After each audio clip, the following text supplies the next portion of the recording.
Hey guys, in this video we're gonna talk about how you can delete Temu account. But before we begin, don't forget to hit the subscribe button. Alright, so let's get started. First of all, open Temu app on your mobile device and make sure it is updated to the latest version available. After that, sign into your account and you will be redirected to the home page of the app.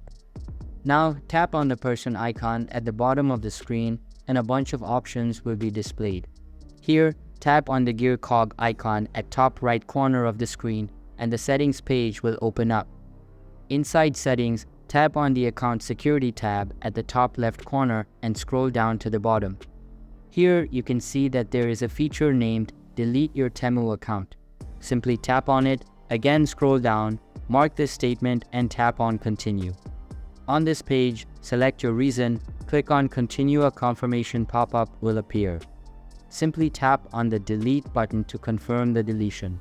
That's how you can delete Temu account. So that's all for today's video. Hope you liked the video. Thanks.